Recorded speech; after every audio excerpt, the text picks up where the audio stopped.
Ini kita on kan, ternyata check engine-nya mati, kemudian kita starter. Ya, ini starter dan mesin tidak bisa hidup. Ini sudah terdeteksi ya untuk kerusakannya. Kodenya P0105 intake manifold pressure. Tadi sekring EV sudah diperbaiki. Selanjutnya kita arahkan ke sini. Ini adalah relay EV. Oke, untuk letaknya kita lihat di halaman belakangnya. Ini ya teman-teman. Di sini ada 4 relay. Untuk relay EV ada di tengah-tengah. Assalamualaikum warahmatullahi wabarakatuh. Halo teman-teman, selamat datang lagi di channel Syafiq Farhan. Dalam video kali ini aku akan membahas bagaimana cara mendeteksi kerusakan atau mendiagnosa kerusakan pada sistem EMS, Engine Management System, di mobil bensin dengan teknologi EV atau Electronic Fuel Injection. Oke, simak videonya sampai selesai ya teman-teman. Sebelum kita mendiagnosa kerusakan pada mobil ini atau mobil dengan sistem injeksi, kebetulan aku menggunakan unit Avanza dengan mesin K3VE ya, yang sudah menggunakan teknologi injeksi. Memang sebelumnya teman-teman tidak boleh menstarter. Ketika kita mendiagnosa kerusakan pada sistem EV, kita wajib men-tune up dulu atau servis berkala dulu, yaitu mengecek oli, kemudian mengecek sistem pendingin, kemudian mengecek baterai, dan kemudian mengecek fan belt dan lain sebagainya seperti itu. Agar nanti ketika kita menstarter, kita sudah mengecek olinya ada enggak, olinya masih bagus atau tidak, kemudian cairan pendinginnya masih atau tidak, kemudian jika air pendinginnya tidak habis, maka ya ketika kita starter malah mesin menjadi rusak seperti itu ya teman-teman. Jadi ketika kita akan mendiagnosa kerusakan, kita wajib men-tune up dulu atau servis berkala dulu sebelum kita menstarter mobil. Jadi kalau kerusakan seperti ini kita tidak boleh menstarter dulu ya teman-teman. Itu SOP yang pertama. Kemudian selanjutnya kita akan menyiapkan alat dan bahan.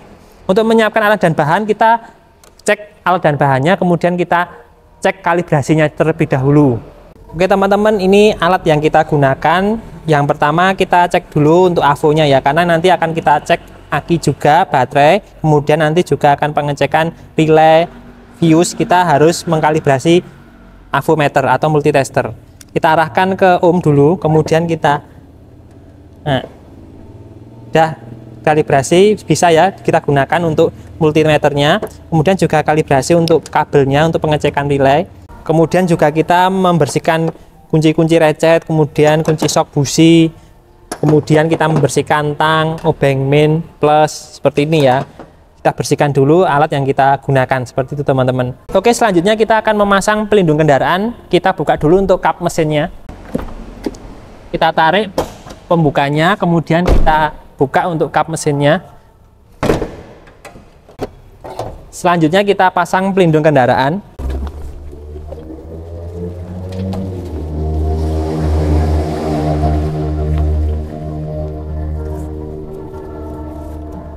Oke, selanjutnya kita menggunakan atau memasang seat cover atau cover jok ya, agar nanti ketika kita mencoba mobil agar nanti seatnya tidak kotor ya, seperti itu ya teman-teman. Ini safety-nya seperti ini. Selanjutnya juga setirnya kita lindungi dengan cover, kita pasang. Oke, sudah terpasang semua cover jok, cover setir, dan karpet ya, pengelindung karpet.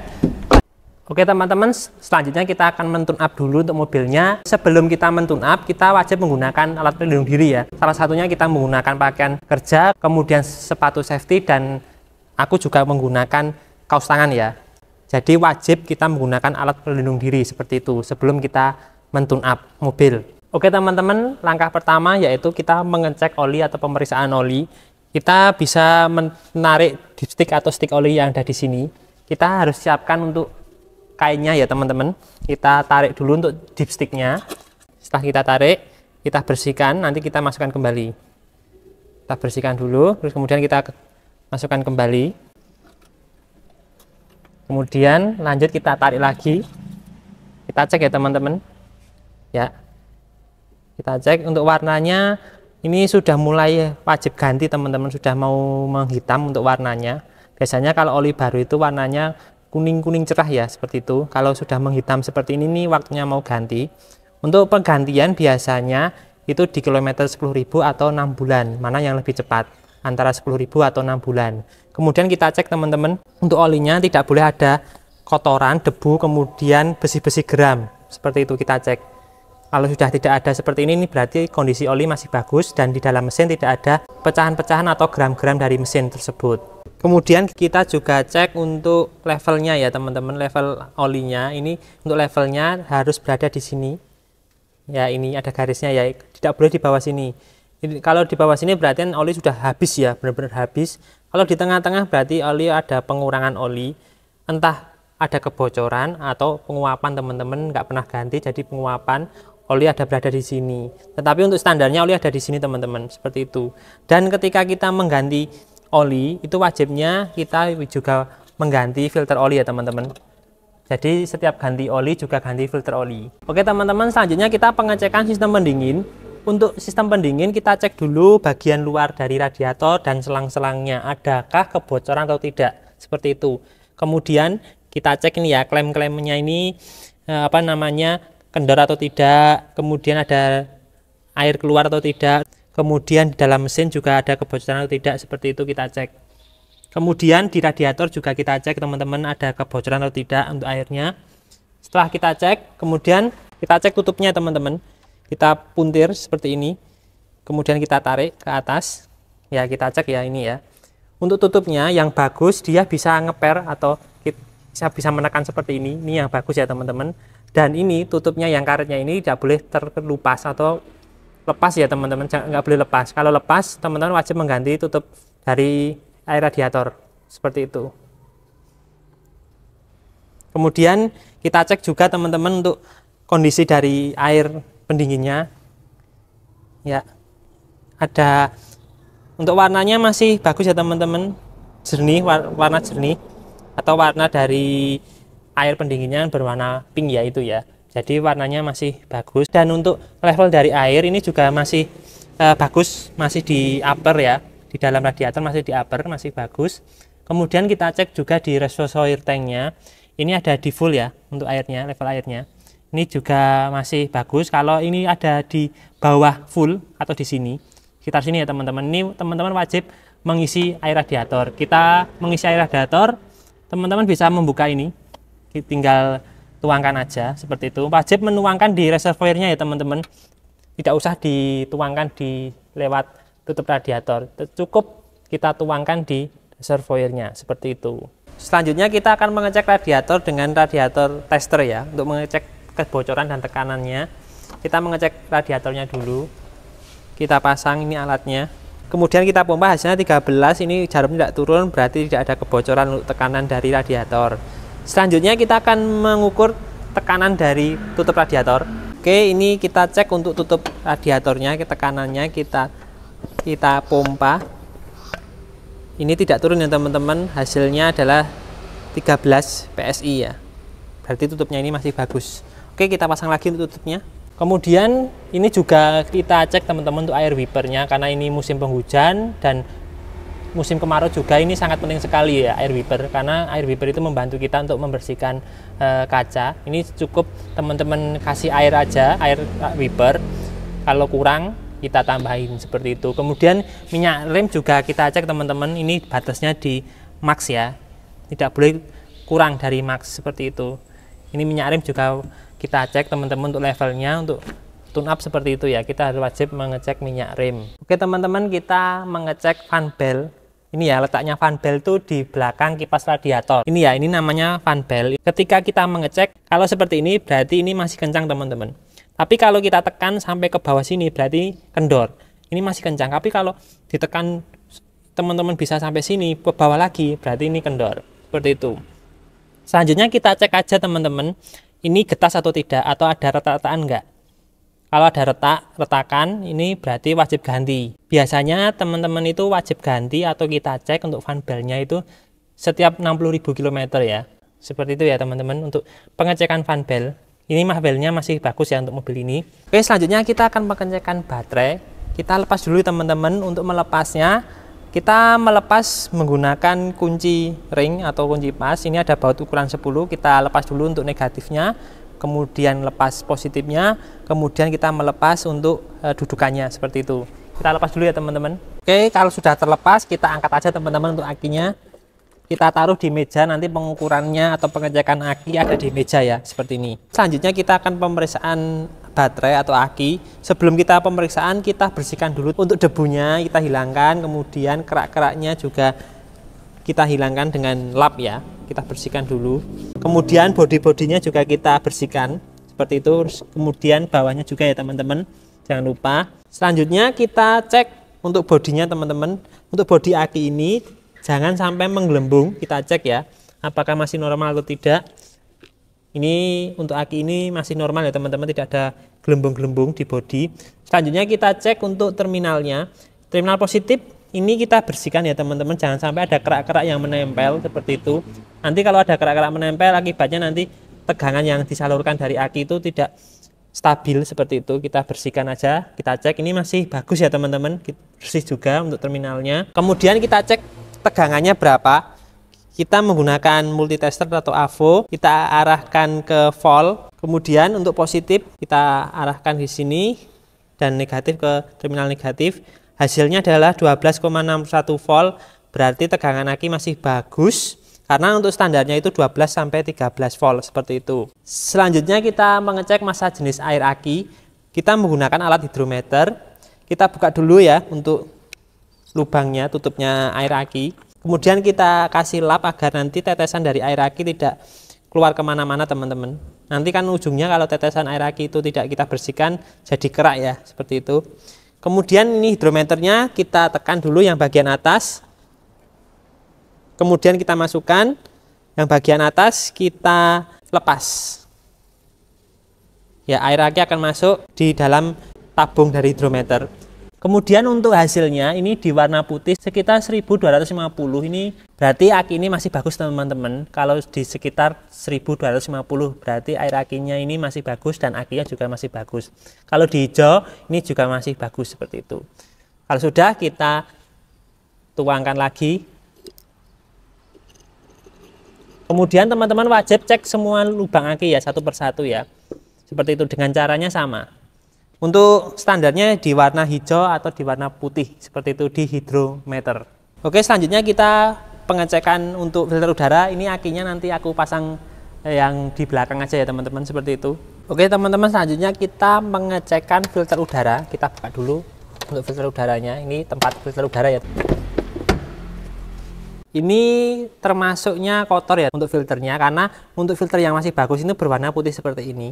Kalaupun kita semprot ini tetap berwarna hitam seperti itu. Ini berarti kalau bentuknya sudah seperti ini wajib ganti. Jadi untuk filter udara mobil ini wajib ganti teman-teman. Kalau semisal putih seperti ini warnanya dan kemudian ada debu-debu, kita semprot dengan kompresor. Tapi kalau bentuknya seperti ini wajib ganti seperti itu teman-teman. Tetapi ini aku akan mempraktekkan ya cara menyemprot filter udara. Teman-teman bisa semprot dari dalam keluar. Ini kan dalamnya sini, kita semprot seperti ini. Selanjutnya teman-teman juga bisa menyemprotkan yang dari luar ke dalam seperti itu. Teman-teman bisa lakukan berulang kali ya agar nanti ini bisa bersih sampai bersih. Oke, selanjutnya kita pengecekan injektor. Untuk injektor berada di bawah sini teman-teman. Maka teman-teman wajib melepas dudukan atau tempat dari filter udara. Oke teman-teman, ini sudah saya lepas semua untuk sensor-sensornya. Kita taruh seperti ini aja teman-teman ya. Kemudian kita kasih gombal dulu atau lap ya, agar nanti debu-debu tidak masuk ke throttle body. Safety-nya seperti itu. Selanjutnya kita pengecekan injektor. Kita cabut aja teman-teman. Di sini ada klip-klipnya. Di sini ada dua soket ini ya. Ada dua soket. Nanti kita ukur tahanannya. Kita ambil dulu untuk AVO-nya. Karena ini mengukur tahanan, maka ini bisa bolak-balik antara positif dan negatif teman-teman. Untuk hasilnya sendiri ini 13,6 teman-teman. Kita lihat di avometer 13,6. Selanjutnya kita cek untuk standarnya di manual book. Untuk standarnya dari pemeriksaan injektor di sini ini di manual book Avanza ya. Ini 13,5 sampai 14,2 ohm. Jadi kondisinya tadi kan hasilnya 13,6 ya, termasuk kondisi yang baik untuk injektornya. Jadi teman-teman wajib mengecek empat-empatnya ya. Untuk pengecekannya seperti itu tadi caranya. Sebenarnya untuk pengecekan injektor itu fleksibel aja teman-teman. Boleh dicek, boleh tidak. Yang wajib adalah yang ini. Langkah selanjutnya yaitu adalah pengecekan busi. Untuk mengecekkan busi, ini teman-teman ada 4 silinder ya, 1, 2, 3, 4. Ini koilnya kita buka dulu, kemudian kita angkat untuk businya. Kunci T10, nanti kita buka, kemudian kita buka menggunakan kunci busi seperti itu. Untuk kondisi busi ini masih bagus, tetapi ini wajib ada perawatan ya, yaitu kita membersihkan kerak-keraknya dan kita akan menyetel celah dari busi seperti itu. Oke teman-teman, tadi sudah kita pasang lagi businya, kemudian filternya sudah saya pasang lagi dan baterainya sudah saya pasang lagi. Selanjutnya kita akan mengecek trouble-nya. Kita boleh menstarter mobil. Kita starter ya. Ini kita on kan, ternyata check engine-nya mati, kemudian kita starter. Ya, ini starter dan mesin tidak bisa hidup. Oke, lanjut kita cek untuk trouble-nya. Oke, ini aku buka di manual booknya punyanya Avanza yang K3VE. Ini gejalanya adalah tidak ada pembakaran awal dan tidak bisa starter. Ya, di sini tempat diduganya, tempat kerusakannya ya. Pertama adalah rangkaian sumber tenaga ECM, kemudian rangkaian ignition coil, kemudian rangkaian kontrol pompa bahan bakar, dan keempat injektor. Kita wajib mengecek yang pertama dulu ya, teman-teman, rangkaian sumber tenaga dapat dilihat di halaman 95. Kita cek halaman 95, teman-teman. Ini halaman 95 ya teman-teman, ini adalah rangkaiannya. Kita mengecek sumber rangkaian pada ECM. Kita aki sudah dicek ya teman-teman, aki dalam keadaan baik. Kemudian fuse beling juga masih bagus karena kita bisa mengunci kontak on. Berarti ini rangkaian dari sini ke sini itu masih baik atau ada arusnya. Berarti fuse beling FL main ini dalam keadaan baik. Kemudian fuse beling AM1 juga dalam keadaan baik karena kunci kontak on ya, bisa on ya. Kemudian di sini ada fuse EV. Ya, ini fuse EV belum kita cek. Kita cek dulu ya fuse EV. Untuk letaknya fuse EV itu ada di kap mesin di dalam junction block atau dalam relay block. Oke teman-teman, ini untuk kita mengecek atau melihat fuse atau sekring 15 ampere EV. Ini ya teman-teman, dari urutan 3 dari atas 1, 2, 3. Di sini 15 ampere EV. Berarti 1, 2, 3 yang warna biru ya. Kita buka, kita menggunakan capit untuk mengangkat atau melepaskan sekring. Ya, ini kita cek ya teman-teman. Oke, kita cek, kita arahkan pada ohm atau hambatan tahanan. Ya, di sini kita lihat di avometer tidak bergerak atau tidak ada nilainya, berarti ini putus ya teman-teman. Untuk sekringnya kita ganti sekring yang baru atau fuse yang baru. Ini ya teman-teman, fuse yang baru. Kita pasang lagi di sini. Oke, kita kunci kontak on. Ya, untuk kunci kontak on ternyata check engine juga masih mati teman-teman. Coba kita starter. Dan ini juga masih mati, berarti masih ada trouble lagi teman-teman, seperti itu. Yuk kita cek aja di manual book. Oke teman-teman, tadi sekring EV sudah diperbaiki. Selanjutnya kita arahkan ke sini. Ini adalah relay EV. Oke, untuk letaknya kita lihat di halaman belakangnya. Ini ya teman-teman, di sini ada 4 relay. Untuk relay EV ada di tengah-tengah. Untuk relaynya EV itu ada di sini. Ini ya. Ini adalah relay EV seperti itu. Nanti kita lepas untuk relay yang sebelah sini ya teman-teman. Oke teman-teman, kita cek dulu untuk relaynya. Kita cek menggunakan aki. Untuk cara pengecekan lebih lanjut, teman-teman bisa cek aja videoku mengenai bagaimana cara mengecek relay yang baik dan benar. Ini kita memasang tegangan dari kumparan relay ya teman-teman. Ada 2 yang berwarna putih biasanya. Yang berwarna emas itu biasanya adalah saklar ya, seperti itu, terminal saklar. Bunyi celek, tapi kita cek dulu ya teman-teman, kita menggunakan avo. Selanjutnya kita mengecek saklar atau terminal saklar dari relay. Kita arahkan selektor pada ohm pada avonya. Ya, di jarum dari avo tidak bergerak teman-teman, berarti memang relay ini dalam keadaan jelek atau rusak seperti itu. Wajib kita ganti ya untuk relay dari EV seperti itu teman-teman. Ini adalah relay EV yang baru kita pasang ya. Tempatnya seperti tadi ya, untuk relay EV-nya kita pasang lagi. Oke teman-teman, sudah terpasang. Lanjut kita starter mobil ya untuk mengecek. Selanjutnya kita menstarter ya untuk mengecek apakah mobil sudah bisa hidup atau tidak. Ini check engine sudah hidup ya teman-teman, berarti sekring EV sudah baik, kemudian relay EV sudah baik atau sudah berfungsi. Selanjutnya kita starter teman-teman. Ya, ini hidup ya untuk mobilnya. Ya, habis itu mobil mati teman-teman. Berarti ada gangguan lagi. Oke teman-teman, lanjut kita cek di manual book. kita cek di tabel gejala problem. Untuk tadi kasusnya yaitu ketika di starter maka mesin tiba-tiba mati. Mesin mati segera setelah dihidupkan. Itu ya gejalanya. Kemudian tempat yang diduga kerusakan yang pertama ada di rangkaian kontrol pompa bahan bakar dan rangkaian katup ISC. Kita cek dulu yang atas ya, nomor 1 yaitu rangkaian kontrol pompa bahan bakar. Ini halaman 106. Kita buka halaman 106. Ini ya teman-teman untuk rangkaian kontrol dari pompa bahan bakar. Jadi untuk aki masih baik ya teman-teman, kemudian fuse beling masih baik, kemudian fuse AM sudah masih baik karena masuk ke kunci kontak on ya. Kemudian fuse EV sudah diperbaiki jadi sudah berfungsi, kemudian relay EV juga tadi kerusakan sudah diperbaiki jadi masih berfungsi. Kemudian setelah relay EV di sini ada sekring E-G teman-teman. Jadi kita cek dulu sekring E-G. Untuk fuse E-G ini letaknya di bawah dashboard, bawah kemudi bersamaan dengan letaknya relay EV. Oke teman-teman, kita cek dulu untuk fuse E-G. Selanjutnya kita akan mencari fuse E-G 10 ampere ini ya teman-teman. Ya letaknya di sini. Ini yang berwarna merah. Ini ya teman-teman, 10 ampere kita lepas saja ya teman-teman. Selanjutnya kita lepas untuk sekring atau fuse E-G ya. Sebelah sini ya teman-teman yang berwarna merah ini. Oke teman-teman, ini adalah fuse E-G. Kita cek teman-teman. Selektor arahkan kali 1 ya, berarti fuse E-G ini dalam keadaan baik karena jarum di avometer dia bergerak teman-teman ya, seperti ini, berarti ini dalam keadaan baik, berarti tidak ada masalah di sekring atau fuse E-G. Lanjut kita pasang kembali teman-teman. Oke teman-teman, untuk sekring E-G kita cek masih bagus ya. Selanjutnya kita cek untuk relay pompa bahan bakarnya, letaknya ada di sini teman-teman. Kita cek ya, ini letak dari relay pompa bahan bakar. Letaknya di samping kiri ya, pojok kiri ya. Nih ya. Kalau tadi di sini adalah relay EV, di sini adalah relay pompa bahan bakar. Kemudian untuk relay dari pompa bahan bakar ini yang sebelah sini, kita lepas saja ya teman-teman untuk relay bahan bakar.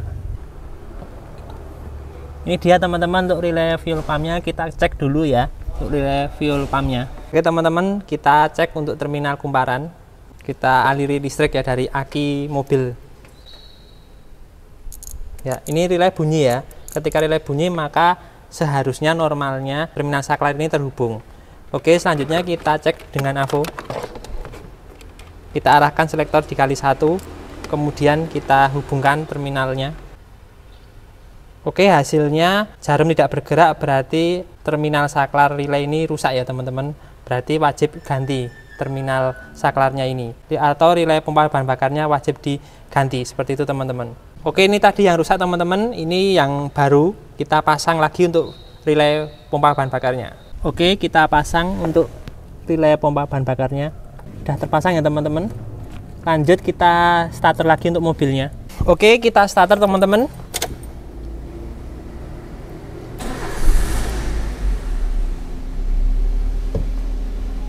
Oke, untuk kondisi mobil hidup ya. Oke, untuk kondisi mobil hidup. Tetapi di sini teman-teman, di sini cek engine menyala. Lihat ini ya, cek engine ini menyala. Harusnya ketika mesin hidup, cek engine harus mati. Berarti ini ada trouble di EMS-nya, Engine Management System. Entah itu ECM-nya, sensornya atau aktuatornya. Kalau seperti ini, cara mendeteksi trouble yaitu dengan menggunakan scan tool. Oke, ini aku menggunakan scan tool Lance X431 Pro. Untuk langkah kerjanya menggunakan ini, prosedurnya aku sudah buatkan video ya sebelumnya, teman-teman bisa lihat aja. Ini aku langsung saja mendeteksi trouble-nya apa aja ya teman-teman. Oke teman-teman, ini sudah terdeteksi ya untuk kerusakannya. Kodenya P0105 intake manifold pressure sinyal sincar, dan P0110 intake air temperatur sensor sinyal. Berarti ada dua kode, berarti ada dua kerusakan sensor yang P0105 dan P0110. Oke teman-teman, kita lihat di manual book ya untuk kedua sensor ini. Oke, tadi kodenya P0105 yaitu rangkaian tekanan mutlak atau sensor vakum ya. Ini tempat gangguannya hubungan terbuka dan hubungan singkat pada sensor vakum ataupun pada sensor vakumnya ataupun pada ECM-nya. Kemudian kode yang kedua P0110 ini rangkaian dari temperatur udara masuk atau sensor temperatur udara masuk. Oke, selanjutnya kita lihat untuk letaknya di mana. Ini di sini. Untuk letaknya dari sensor temperatur udara masuk di depan ya, dekat dengan filter udara ini. Kemudian sensor vakum letaknya di samping dari filter udara di sini. Ini ya. Oke, kita cek di mobil. Selanjutnya kita memperbaiki. Ini sensor temperatur udara masuk ya. Kita perbaiki dulu. Ini cuma saya trouble dilepas saja, kita pasang kembali. Ini yang kodenya P0110, sensor temperatur udara masuk. Kemudian ini adalah sensor vakum. Kita perbaiki teman-teman di sini, kita pasang. Oke, selanjutnya kita akan meresetnya ya, mereset menggunakan scan tool. Oke teman-teman, ini sudah aku reset. Selanjutnya kita matikan untuk mesinnya. Selanjutnya kita hidupkan, kemudian kita starter. Ya, oke. Mesin sudah hidup, stasioner, idle, kemudian ini ya di sini ya. Di sini cek engine-nya sudah mati.